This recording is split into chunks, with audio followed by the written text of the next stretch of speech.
សញ្ញាដំបងគឺបើក្មេងស្រីស្រួលដឹងគឺ breast development ណាការវិវត្តនៃចាប់ផ្ដើមដុសដើមទ្រូងតិចៗហ្នឹងណាហើយជាមួយនឹងការស្ទុះលូតកម្ពស់លឿនបាទឯក្មេងប្រុសគឺការស្ទុះលូតកម្ពស់លឿននៅអាយុរៀងទាបយើងគួរដឹងអញ្ចឹងហើយនៅប្រទេសមួយចំនួនគាត់មាន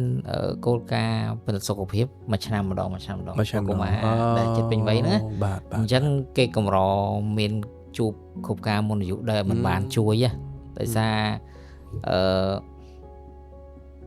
ការអប់រំរបស់គេតាមបែបនេះហ្នឹងគឺគេមានការពិនិត្យសុខភាពមួយឆ្នាំម្ដងអញ្ចឹងទៅគឺអត់នេះទេហើយសាលាខ្លះក៏គេតម្រូវឲ្យមានគេហៅ health check up ហ្នឹងណាបាទ certificate ពី health check up ហ្នឹងដើម្បីចុះឈ្មោះចូលរៀនដើម្បីបន្តឲ្យរៀននេះទៀតអញ្ចឹងណា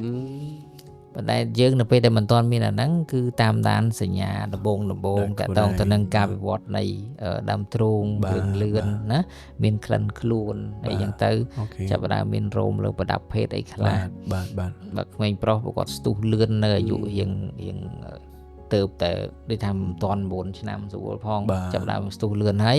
អាហ្នឹងប្រញាប់ទៅជួបពេទ្យកុំឲ្យយឺតពេលរហូតដល់គាត់ពេញវ័យទៅហើយគឺគ្រូពេទ្យលែងអាចជួយបានហើយណាហើយធ្លាប់មានសំណួរថាចុះទៅពេញវ័យ2 ខែអញ្ចឹងលោកគ្រូអាចជួយបានទេជា official answer ហ្មងគឺយឺតនឹងជួយហើយពេលដែលពេញវ័យមានរដូវហើយតាមការស្រាវជ្រាវហ្នឹងគឺអាចឡើងប្រហែល a few centimeters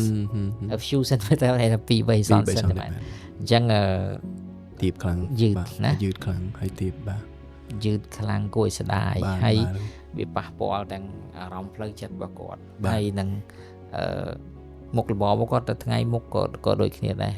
តកតងទៅនឹងការប៉ះពាល់វាប៉ះពាល់ទៅដល់អារម្មណ៍របស់គាត់ទៅការងារដែលគាត់ធ្វើហ្នឹងក៏វាមិនសូវជាបានល្អដូចអ្នកដែលអត់មានបញ្ហាផ្លូវចិត្តដែរ